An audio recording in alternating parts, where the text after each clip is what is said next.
Epektibo na poon sa aga ang RA 11900 o ang Vape Law of 2022. Katakod ka ini i-require na kan DTI ang mga vape product na irehistro sa sainda. Para maaraman ang mga pag-andam kan ahensya, makakaulay ta live si DTI Camarines Sur Provincial Director J. Ablan. Diyos maray na hapon po, Sir J. Hi, good afternoon, Jessica, and of course sa gabos na nag-aantabay. Sir, epektibo na sa aga ang vape law, pero na pong mga establishmento ang mga nagtitinda ng e-cigarettes as in novel tobacco products sa Naga City as in iba pang banwaan sa Camarines Sur. Actually, na-promulgate ining law kang July 2022.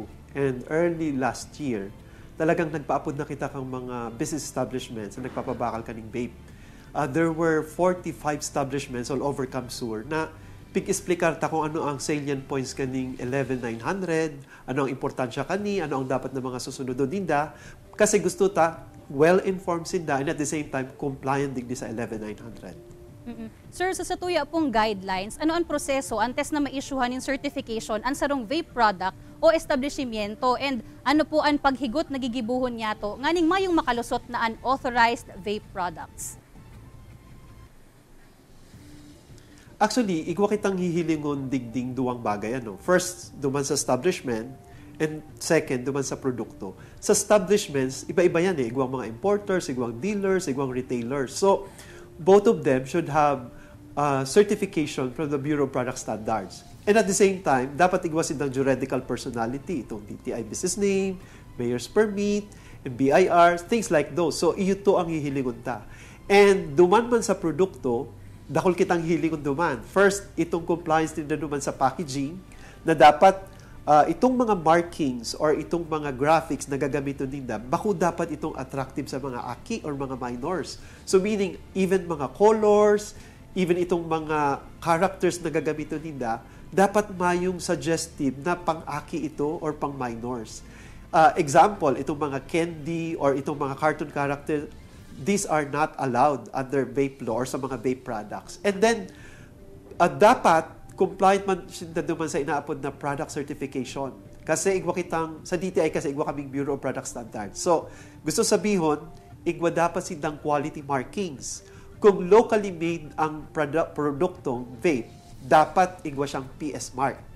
Pag imported man ang vape products, dapat igwa siyang ICC mark or import commodity clearance. So, igwayan mga test na gigibohon to make sure na ining vape products are safe for human use. So, ito ang mga eco-comply nila. And, gabos po ini, pig-explain ta na, both duman sa mga dealers and even mga nagmamawot na mag-manufacture ng organic vape products. And, igwa kita kaning deadline pag abot duman sa compliance sa mga graphics na dapat bako ining suggestive na mga pang-minors or aki, dapat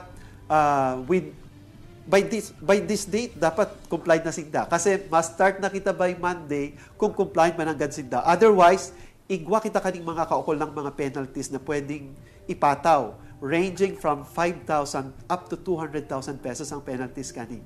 Pag abot man duman sa compliance sa product certification, meaning itong quality markings for ICC and PS Mark, up to December this year. So gusto sabihon, ma-monitor kita kang mga ICC and PS markings kang mga vape products starting January 2025. So these are well explained sa mga establishments and I hope everything is clear now. Tanghaling kumbaga, inform kita and at the same time, magiging compliant kita digdi sa vape law. Sir, how about po duman sa mga consumers? Ano man po ang dapat nindang tandaan o dapat tandaan kan publiko sa pagbakal po kaining vape products? Well, actually, igwa kitang mga series of consumer advocacies na kinigibo and i-integrate ta ining vape law. Tangharing maintindihan ka mga consumers. First things first talaga is hilingon na maray na ito dapat na mga vape products are compliant duman sa inaapod na mandatory labeling requirements. Meaning, dapat ma-check ninda si saan ang manufacturer kani, ano ang mga content kani. Tapos, ang pinaka-importante din, dapat igwang health warnings. Dapat igwang nakalaag na kumbaga health advisory na dapat na bako ining magayon for health. And at the same time, kung may mga problems or any untoward incidents na ma-experience ang sarong consumer sa paggamit kaning vape products, dapat na ipaabot ini po sa DTI. Kasi pwede tayong ining aksyonan, pwede tayong ma-call ng attention kang establishment, And at the same time, kung kaipuan na i-penalize or patawan in kaso itong establishment, gigibuhon ta. And, igwa pala na kung sarong nalingawan, gabus na vape establishments, nagpapabakal ka man or naggigibo ka kaning mga vape products, dapat compliant ka duman sa inaapod na 100 meter radius. Dapat harayo ka duman sa mga playgrounds or itong mga schools or even mga ibang facility na pinagdudumanan ka mga minors. And there is an accurate measurement kani ito pong sa GPS. So, i-upload niya ini sa GPS para ma-ensure ta talaga na 100% compliant siya duman sa inaapod na 100 meter radius compliance. Alright, Diyos mabalos po, Sir J. Ablan, kan DTI Camarines Sur.